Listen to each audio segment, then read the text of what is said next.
Back again, season 7, fully booked. Mace, French, Pox. We're joined by a special guest today as well. And if you listen to this on audio, you're in for a treat because we've actually got visuals coming too. That being said, I'm going to let everyone else do their own little introduction, including our special guest. So who wants to go and take the lead? Yes, French. I'm here. It's me, P. Andrew. And I'm the guest, Alphie Valentine.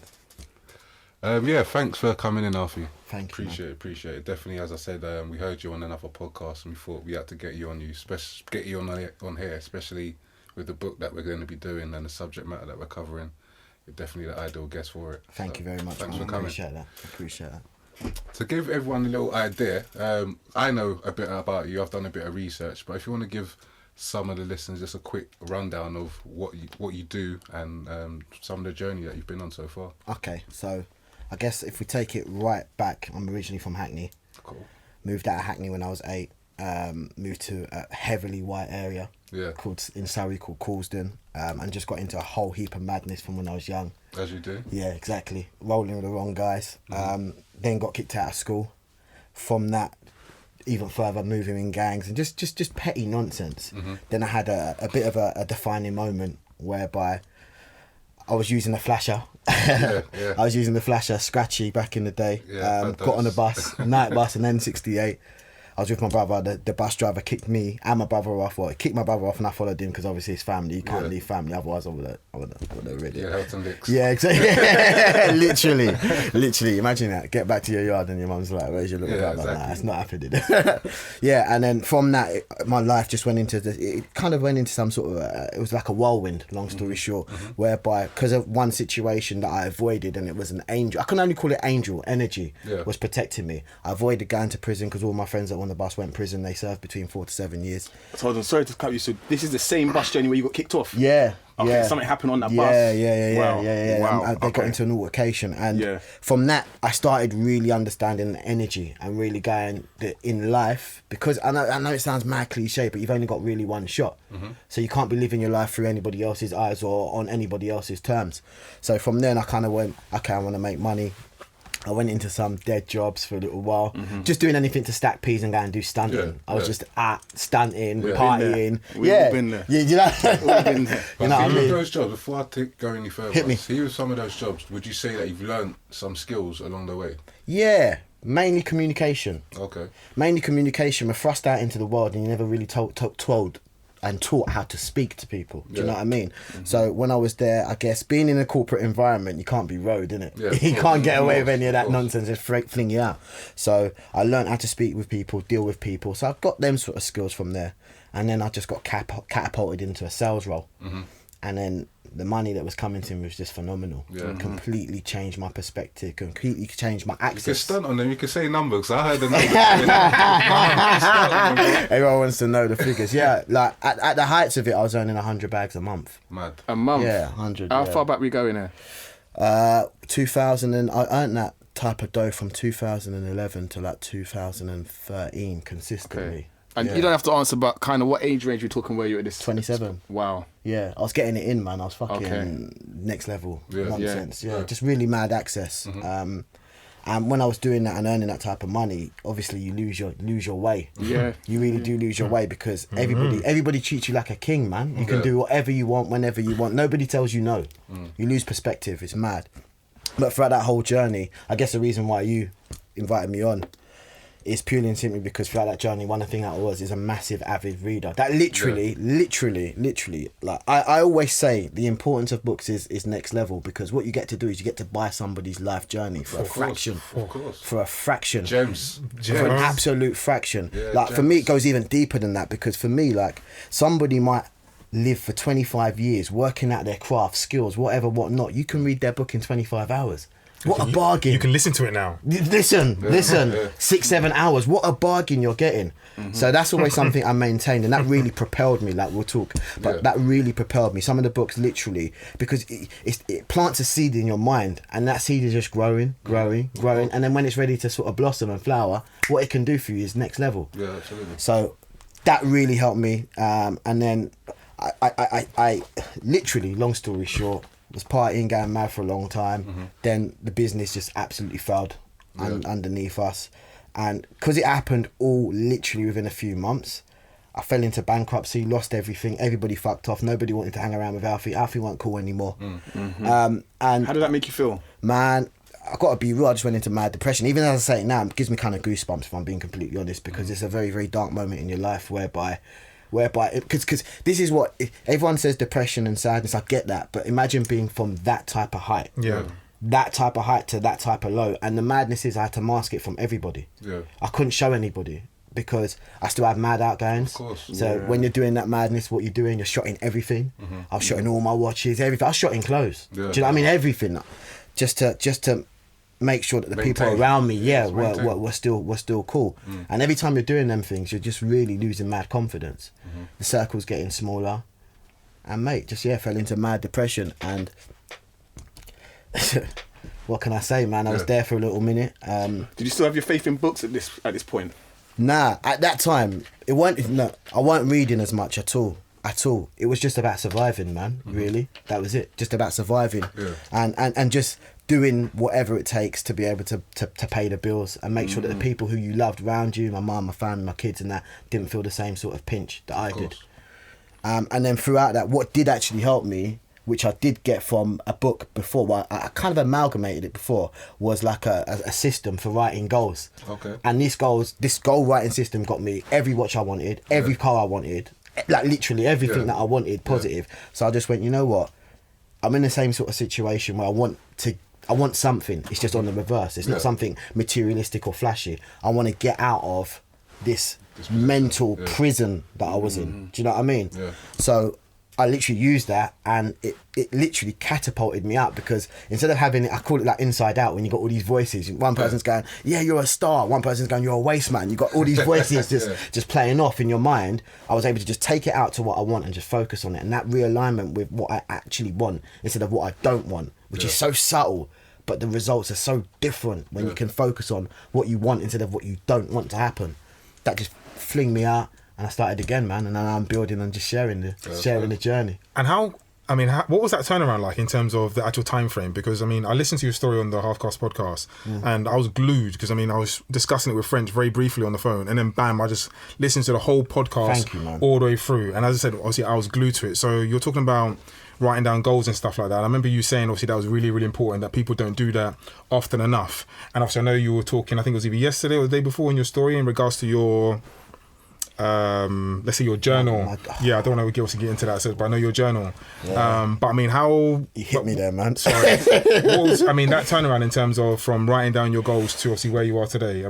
To when I was in depression and got myself out of it. I reckon it probably took, of actually focused energy, probably about 3 months. 6 weeks to about 3 months, somewhere around there. It's a bit of a blur. It was a bit of a blur because. Let me something that I didn't reveal to people. What the catalyst was is I was out partying in the box in London, doing a madness. And do you know the club? Doing an absolute madness. that one night I dropped 10 bags in that club. And the next day I was going to the airport to go to New York. I planned this super holiday, flying 23. I flew my chef out. We had a ridiculous yard. I got to the airport. That's lifestyle, bro. Man, like this next level madness. Got to the airport and they just went, your visa's been cancelled. So I couldn't even enjoy 165 grand holiday that I paid for everybody. And at that time, my brother was suffering massively with mental health. So it's just, everything just went on top and my head just went bang. That's literally how it went. It went bang. And that's what forced me to really sort of double down and write the goals. And as you asked, it took probably about 6 to 8 weeks of concentrated effort. And what I mean by that is thinking about what I actually want. People don't understand that, man. We're so into protecting the downside that you don't understand. Every day you're walking around, you're going, you're not powering at life. You're just trying to get through. And we're all men, we've all got ego. But when you really look at it and just look at people's language, you can tell they're not. A lot of people aren't going for the upside, they're protecting the downside. 100%. And it produces different results. And that's why people said to me, wow, that quick, like, you sure it was depression? You sure you weren't just pissed off? Man, listen, when you go from being an alpha male, when you go from being an alpha male to being sleeping on a mattress on the floor and your kids seeing you that way, you tell me what it is. Do you know what I mean? Yeah. You tell me what it is. So, yeah.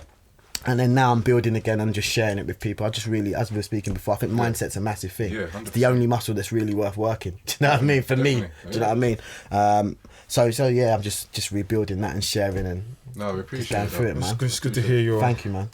It's good to hear your story. I think it was amazing. Thank you very much, man. Appreciate that. Appreciate it. Cool.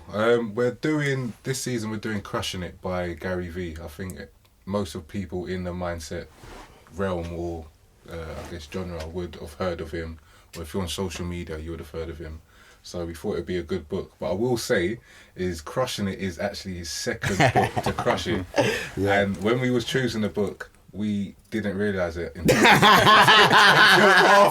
like the honesty, you know. What's all these references to Crush It? I What's like this Crush It about? honesty. I like the You've gotta keep it honesty. 100. I'm messing with the honesty, man. Most people wouldn't say that. They'd say, I want to hear the stories. I want to hear of people crushing it. I come with the realness. I love that, I'm man. just going with working backwards. Working backwards. Love that. Love Yeah, that. so we're going to get into the book. do it. As we do, we've noted down what we thought was appropriate to, not appropriate, but we thought was worth talking about. I'll ask the questions, we can all answer it and crack on.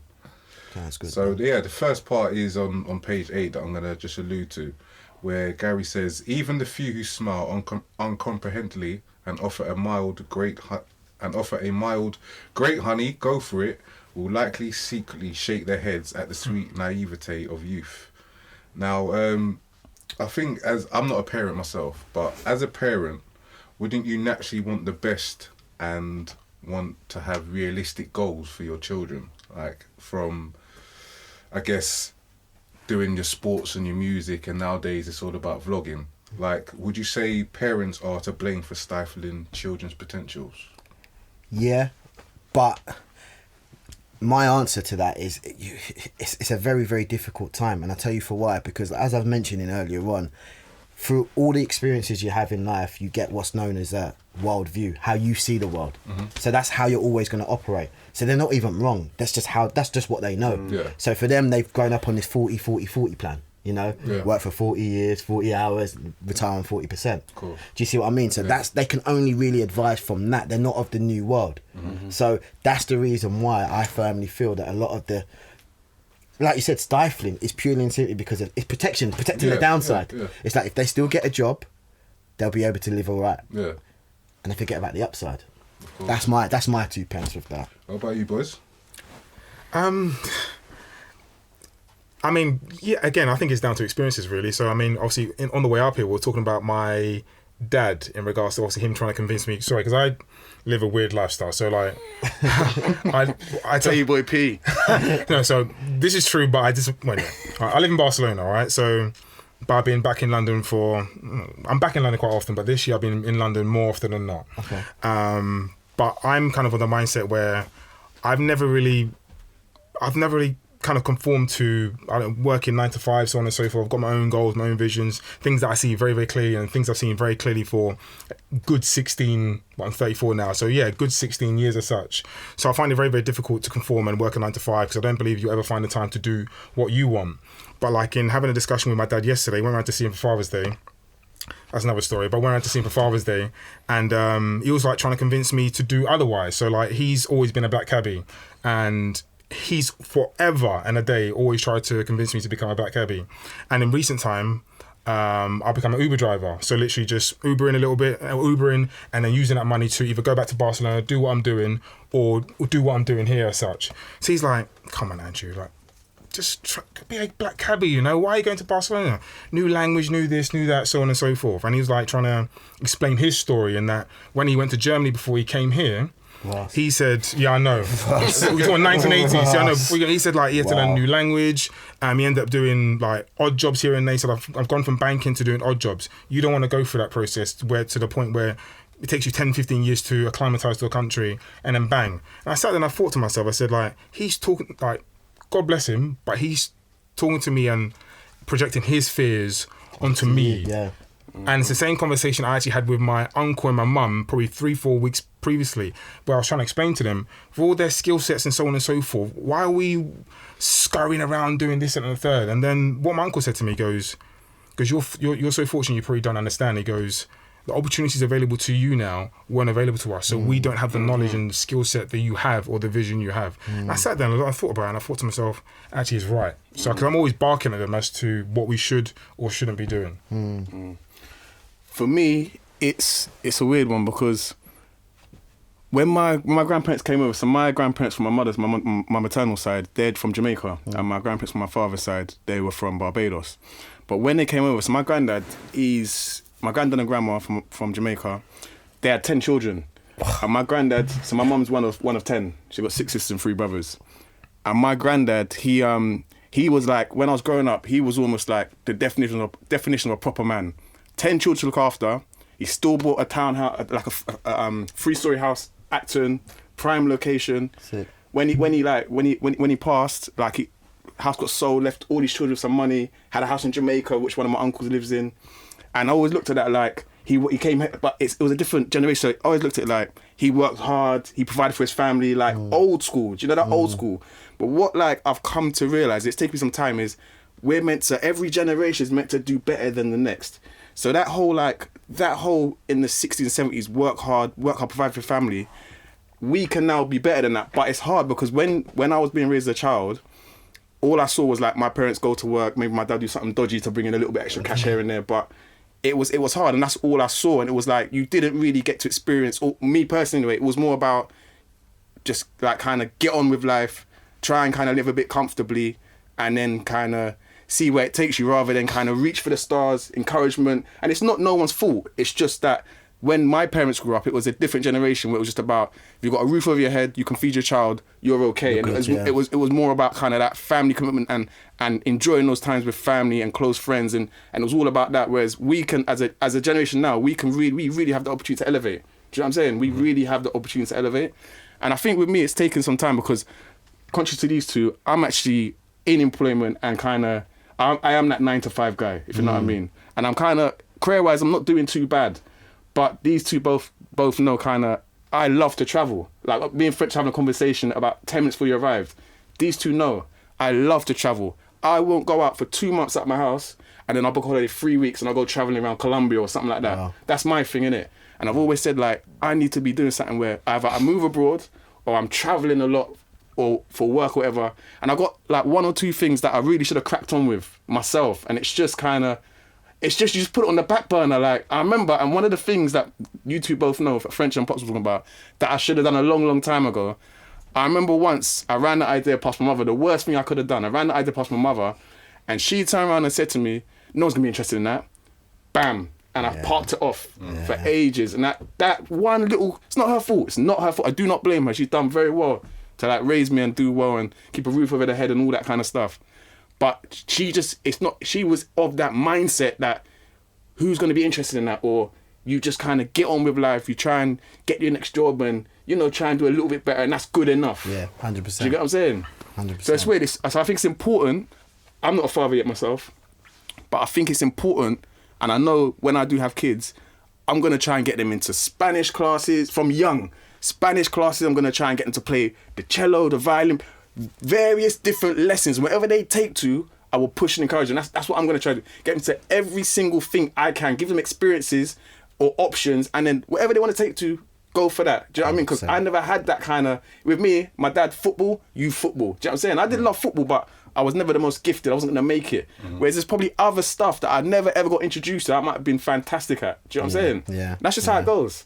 Yeah. But I think like us having this conversation now, like the generation we're at now, we're pushing past. We're trying to push boundaries, push and elevate. Do you know what I'm saying? So that's where I'm at. Yeah, man. I mean, with this subject matter, we could literally talk around this for ages. I know. We could literally talk around it for ages, but I will push on and go to the next part. On page 13, I'm reading from the iPad. So on page 13, it says, "So I took your advice of marketing through social and held a free wine and paint class from my alma mater, Montclair State. Now for that, I just want to know from everyone, do you see free becoming an overlooked gimmick?" Ooh, that's a brilliant question, man. Right now or previously? Now, yeah. After reading the book, no. No, I agree with you. Like it's mad. I've put out something and I've given it. I don't use that word. See, because I think as soon as you use that word, it cheapens it. Yeah. So I say gift. Yeah. I'm giving you a gift. Yeah, you're gifting someone. I'm gifting you something. It's a present. You open that present, you're going to enjoy it if you really are able to grasp it. But I think if you don't give people things to begin with, a bit of a taster of you, what can they judge? They buy it and they're pissed. For me, it's too. The odds are 50-50. I'd rather just go, here's a gift. Give me the feedback. Yeah. But I think if you use that word, like you said, free, yeah, man. Nobody wants free. Everyone wants to have the. Yeah, everyone wants a luxe. Yeah. Everyone wants a drip. Do you know what I mean? Yeah, so. of course. Do you know? It's funny you should say that. I bumped into someone on Sunday who's they've just actually got into, or they're trying to get into the tea industry. Okay. And I was surprised because it's a guy that's kind of from West London, and I'm sure these two will know him as well. French and Pox. Yeah. And like you would never have thought it, because he told me about 6-8 weeks ago, I'm having meetings, I'm doing this, and I was thinking, okay, typical, maybe fitted hats, a little design, or do you know what I mean? Like clothing, do you know what I mean? And he told me, and then he said to me, right, I've got some samples for you, and like I'm not giving that to everyone, but I'm just gonna give me some feedback. And he didn't, do you know what I'm saying? He purposely didn't use the word, it's free. It was more like, yeah, samples for you, take my number, you know, I'm not giving that to everyone. Almost like you should feel blessed to get this, you know what I'm saying? So I see what you're saying. Yeah, and I guess the sentiments are the same. I think, do you know what? There's another question I was going to go into a bit later in regards to freeness and everything like that, so we can cover that. But yeah, I definitely agree with the sentiments. When you set up your business, French, for instance, what was did you kind of... Initially, I think we done friends and family free, more or less. But that was more or less to home in on your skills, learn the job, because we just done it off the back. It was like, this is the business you want to do. We have never done it before. Let's just go mess up our friends and family's windows. Do you know what? We're not going to charge them. So yeah, that's how we kind of, I guess, nurtured our talent, or skill, should I say, and got it from there. But what would have happened with that is people would have seen the van park outside. Yeah. And they would have said, oh, okay, Yeah, because I know that's what of happened with one of my neighbours as well. Yeah, no, absolutely. Moving on slightly, I'm going to read from another excerpt. Page 23. It also means that most entrepreneurs still have lots of room to ratchet up their game to become influencers. I'm watching you out here. It's shocking to me how many entrepreneurs trap themselves into boxes of their own making, even though they have so much more power than they did before. So that resonated with me, definitely, and I think we may have discussed it earlier, but it's easy to find yourself in a rut or a cycle of deja vu. What would you suggest to step out of that? And that goes to, again, any one of you guys. A rut. Yeah. So say you're in a constant, this isn't working for me, and it becomes a cycle. Like, how would you get yourself out of that cycle? I bloody answered that question earlier today, you know. No, I really did. Nah, I mean, I don't know. I mean, it's different for everybody, but me personally, I've always had like a very clear vision as to what I want, and I kind of question things every now and again as to, am I sure I'm doing the right thing, so on and so forth, and I make sure I answer those questions. And if I answer them clearly and concisely, then I just plow through. I mean, like I said, obviously, I Uber in between, but I'm here. I leave going back to Barcelona on Wednesday. I got to hammer out these shifts before I go to Barcelona, and then I go to Barcelona for a period of time, stay there, and then come back. You think I enjoy doing 10, 12-hour shifts? Yeah. No. I mean, there's a bit of banter in between, and a few laughs and jokes and a couple stories, but I don't, by and large, enjoy doing back shifts. Really, really difficult, and particularly the past couple of days kind of thing. So, can I stop and ask you, why is that? Why do you not take enjoyment from it? No, I'm glad. So you spoke about, you and Chucky spoke about the process, enjoying the process. Now, I've learned in the past couple of weeks, I've been telling French that I'm actually loving life.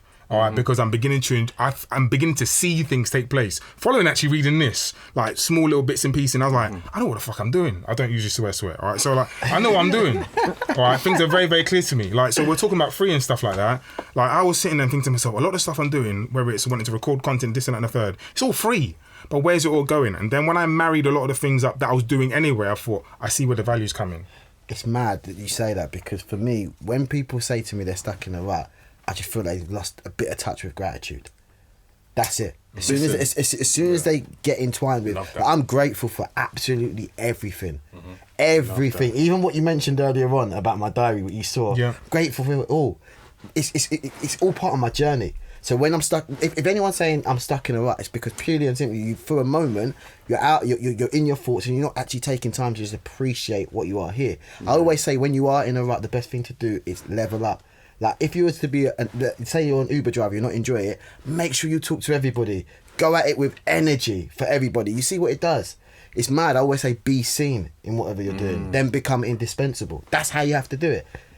And that's for me, that's the way you get out of a rut. Yeah. Like, if you go, my job 9 to 5, I'm pissed about this, that. Look at me, my physiology is changing. It's true, isn't it? But if it's like, do you know what I mean? But if you're like, yeah, Uber, what's going on? How are you? What's going on? Like, think about what you get out of life, acting like that. But the worst thing is, P, you come back and tell us some stories. I can tell. Listen, he's got some stories, and don't listen to him because he does enjoy it. You know? No. Let me say something. I love it. All right, but obviously when you're doing, do you know what it is? I think with you, sorry to butt in, but I know this is just. This is not something lifelong goal, nothing like that. It's just like, whilst you're in London, it's something you can just do quickly. Do you get what I'm saying? Yeah. To work towards other plans. Yeah. And maybe that's what it is. No, I love it. And that's the reason why my dad was saying, become a taxi driver, blah, blah, blah. But I can't be distracted by that, by the way. So that's another thing. I don't want to do that. But yeah, I actually really do enjoy like Uber driving and stuff like that. Great conversation, laughing a joke. All types of madness, you know. That's another day, another time. I was telling French only the other day, that's something that I got into. But that's I know what you're gonna say, man. I know what you're gonna say, man. I know you cab drivers. I know what you're gonna say, man. I don't know what you at, man. I know you cab drivers. I've seen it, man.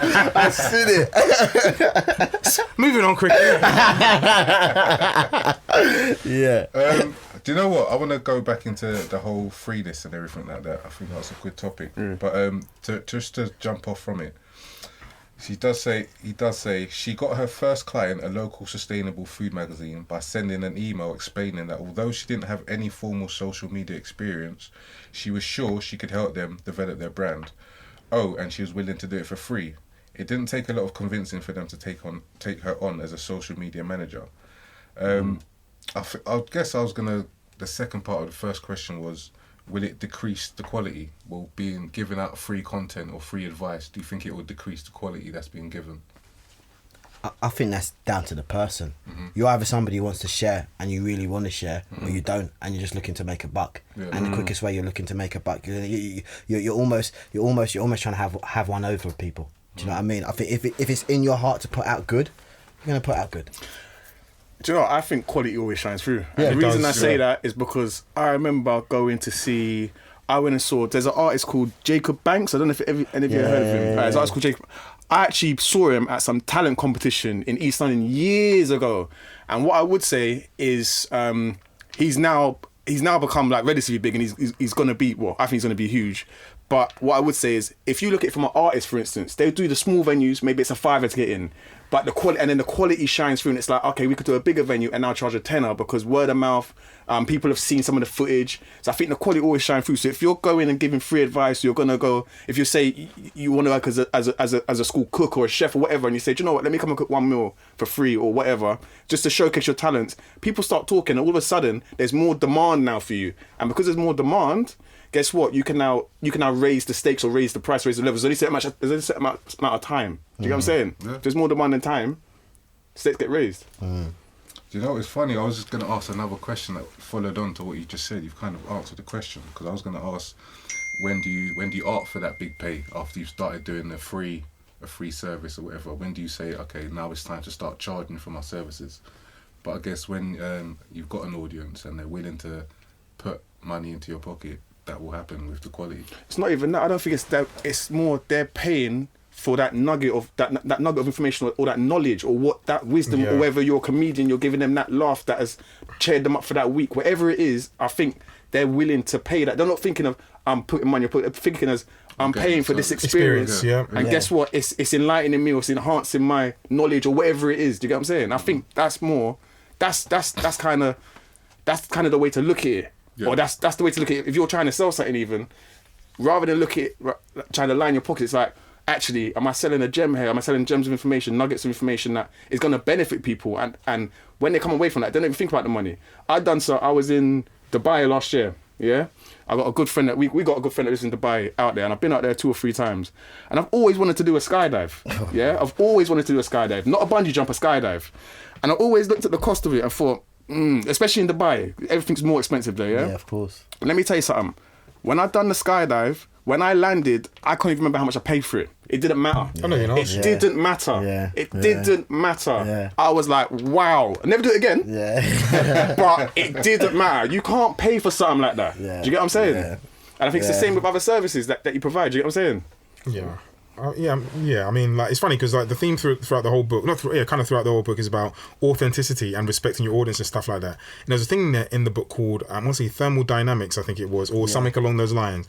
I was thinking, flipping hell, mate. And then there's also another thing called, I think, altruism, where it speaks about everybody's selfish in some way, shape, or form, but it depends obviously where your balance is. So if you're like a 51-49er, then you'll be okay. Then it's talking about people who are 75-25 and 90-10. And if you're in those type of realms, then I think naturally, You get found out eventually. Yeah, 100%. Yeah, you always get out. seen. particularly if you're not, I mean, if you're obviously on the of your balances in terms of you giving out and wanting to share with other people in terms of 75 and 90 and stuff like that, at some point, I mean, your energy will, I mean, your intent, he speaks about intent quite a lot in there. I mean, that type of energy will come back to you.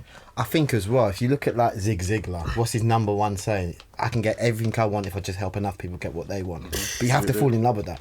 Yeah. Like, and that process means you're always moving forward. And I think you cross over where people, you don't even have to give anymore. People start requesting. And then that's when they want to pay you. When you're giving, you can give. But then when people start requesting, the bargain, the chips are on the other side now. Do you know what I mean? So I think that's when you can monetize everything. Yeah. And I think at that time you know your value. And I think that's a satisfaction about it as well. Come on, who's on it? Hey, the price, the film just went up.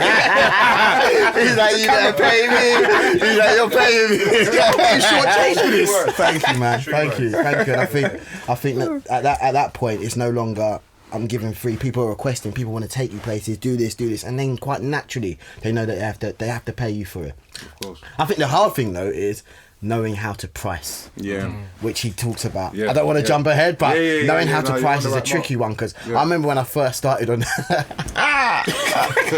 when I first started on the gram, there was somebody who's like, come to my sales floor, and I thought, I'm going to go mad audacious. I'm going to go, so how much do you want for an hour? I said 5 bags. Yeah. Didn't get no text back. Did not get a text back because I was thinking my experiences and what your floor is going to do in sales warrants it. It's light work. Yeah. But none of the content now. That same guy is now hollering at me because now I'm putting out more. They're seeing me more. like So it. it's just too early. Yeah. Big lesson. Big slap. Of course. You know? Where did things change as to that? Because giving out things wasn't a thing. Yeah. So where did that all change? Because for me, not for me, but I mean, I'm looking at it as it's something that's happened recently where people are like, actually, let me give out things for free or kind of give out my energy or tell my story. And not hopefully, but like that energy will be reciprocated in some way, shape or form. Sorry to butt in, but I think if you've got a passion for something, first and foremost, you want people to hear or listen or just feel what you feel. That's what I think. I think some people, not everyone, but some people have that where they've got a passion for something. I'm putting it out there first and foremost because guess what? I know I'm good at this, or I can provide this knowledge which isn't out there. So I think the first and foremost, that might come from passion. Yeah. And then after that, some other people, it might be a marketing technique. I know if I give out this much for free, I know that actually people get word of mouth gets talking, demand goes up, gradually build up. I think there's all different kind of aspects to it, personally. Yeah, and I think that when it comes to it, like you said, authenticity is a massive thing. It really, really is. It's like if you're going out into the world and it literally is about making money, you'll make a bit and then you'll lose it all, man. It happens. You see them stories every day. But then when you see people who are actually going out into the world sharing, because that's what they genuinely love to do, it just seems like they're floating. Yeah. Always. So I don't know. That's the way I you're see it. definitely on the right track, on the right ball. I think everyone's like everything that you've all said is spot on. To be honest with you, I can't even actually add to that.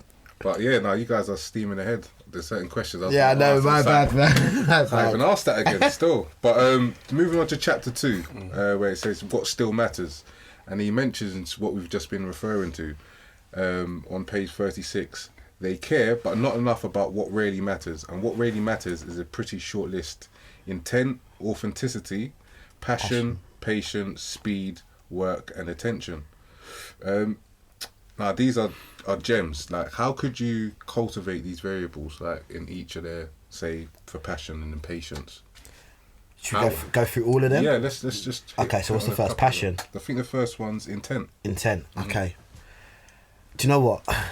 I always say it's actually in one of my videos. Everyone talks about purpose, and purpose scares the shit out of most people because it means it's generally you've got to be like earth changes. Got to be so magnanimous. Everything's got to be so like so spiritual.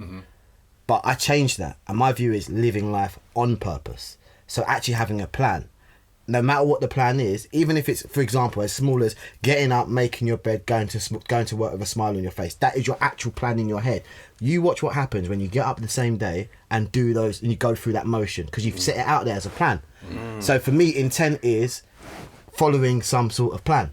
However, whatever it is, however big or small, size is something that we make up anyway in our own head, so that doesn't matter. But it's just literally having a plan that you stick to. Yeah, that's intent. That's something I do on a daily basis. I use a book called a 5-minute journal. Sick. And every day I have to write down Is that Tim Ferriss? Yeah, he uses it, but he's not. He didn't create it, but he's a big advocate. Yeah. But yeah, that's something I use where you write down what you're grateful for. So 3 things what you're grateful for, 3 amazing things that's gonna happen for the day. Your daily affirmation, and they could be the smallest things. Okay, so I'm gonna go to the gym and get a haircut. That's my intention to do something great today. I'm going to speak to 10 new customers today. That's my intent today. I'm going to, whatever it may be, but throughout the day, when I first started using it, I'd get back at the end of the day, writing a book, I'd be like, oh shit, I've hit everything I wanted to do. That's a good day. It's a great day. Do you know what I mean? So yeah. Do you know what else it does as well? What a lot of people aren't aware of. When you live life with intent, your mind is open for receiving. Because you've made a plan to do something. And that's why people go, oh wow, he looks like everything he touches turns to gold, everything he's doing just seems like it's popping off. It's because he's made a plan. So your brain's like, right, now that I'm clear, what else can you see? It's when you're foggy you can't see that. And I've done that. I've literally trained myself to do that, where certain times I'll be like, okay, I'm going to go out and give a compliment and receive a compliment. And it happens. It just happens. Exactly. And certain times you don't think about it until the end of the day. And it's like, oh shit, I set out to do this, and I've come back and I've actually done it. And it's the power of the mind, man. It gives me goosebumps. It's such a process that you put it out there and I love that word, intent. I like it. You put it out there with intent. The way it comes, man, and then we feel, it's all weird. It's this law of attraction stuff. No, it's just your brain, man. It's you're using your brain now. Yeah, absolutely. Yeah, man. Going on to like passion. I know you said that it's not a word that you want to use, but I guess no, purpose. Purpose. Passion I do use because passion is energy transcended to me. Okay. Like if I come here and I'm like this, you lot will be pissed off. You lot want me to go. If I come in, I actually give my energy because I'm enjoying it. We're having a good conversation. We're all using passion. Do you see what I mean? Yeah. And what is that going to do?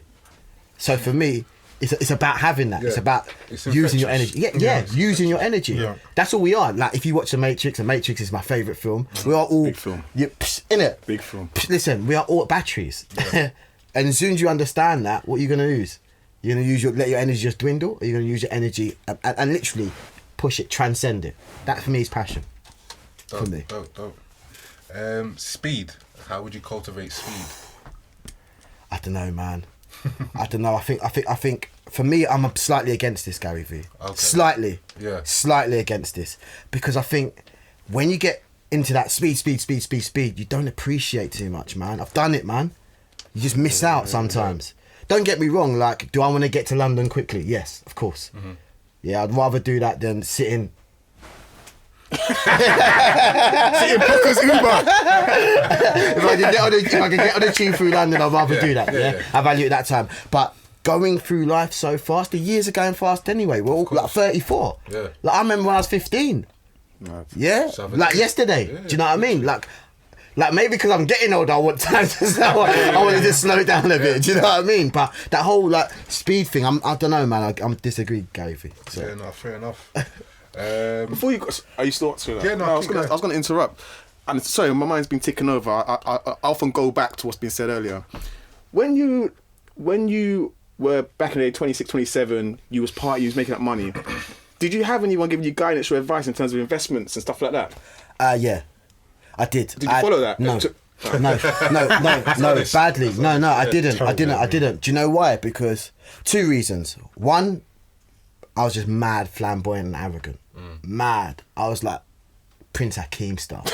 Proper. Jumping over the furs galore. Bust down like you never seen. Bust down. Like you never seen, man. Like mad, flamboyant. So I gassed my own head up. And that made people afraid to tell me things. Okay. So that's the big mistake that I wish I could, because you have some real people around you, and then they think, you know what, he's gonna mug me, so I'm just gonna not say anything. Shame. So that's the first thing that I'd say. And then secondly, anybody that did try to give me advice, genuinely, if they didn't have peas, I'm like, who are you to tell me? You weren't involved. Do you see what I mean? Like, I'm like, who are you to tell me? Bad, too. But you know, in life, you have to feel some of them, man. Yeah. You have to actually. You got to take the licks, man. I remember my uncle used to say you have to take the licks. You can't just get them cussing. You got to take the licks.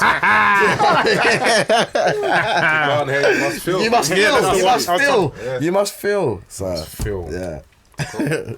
Did you want to jump in again, Mason? Nah. I'm sure something will tick back over. What about you, P? In regards to speed, again, I think you want things quite quickly. You've got your aims, your objectives, all that type of stuff, and you want to achieve them, again, quite quickly. But, I've learned to understand. I know Gary Vee, he sounds like an individual who doesn't have fun. No, honestly. He sounds like, Gary, you need to live a little, you know? You need to live a little. Right? And, I've had this conversation with you, French, and as to, like, working all those hours and not really getting to enjoy all that type of stuff. And I've learned to, like, my goals now, I look at them and I think to myself, hopefully I live to 75, a little bit later than that, all that type of stuff. Live and eat well. My goals are way up there. That's where I'm going to judge myself at that 60, 70, dare I say 80 kind of age as to how I've lived my life and all that type of stuff. But in between then, of course, I'm monitoring my how well I do and that type of stuff. But I actually want to live, you know? So take my time, you know? Yeah. And I think that's why I go back to speed. I think if you're moving so quickly, you don't get to appreciate stuff. Of course. You don't, man. But this, again, when you have kids, you really notice it. Really? Because when you're like my little boy Phoenix, when he was like 5 and he was all cute, and then now he's like 11 with his side bag telling me about he's gonna go and get girl. It's like, wow.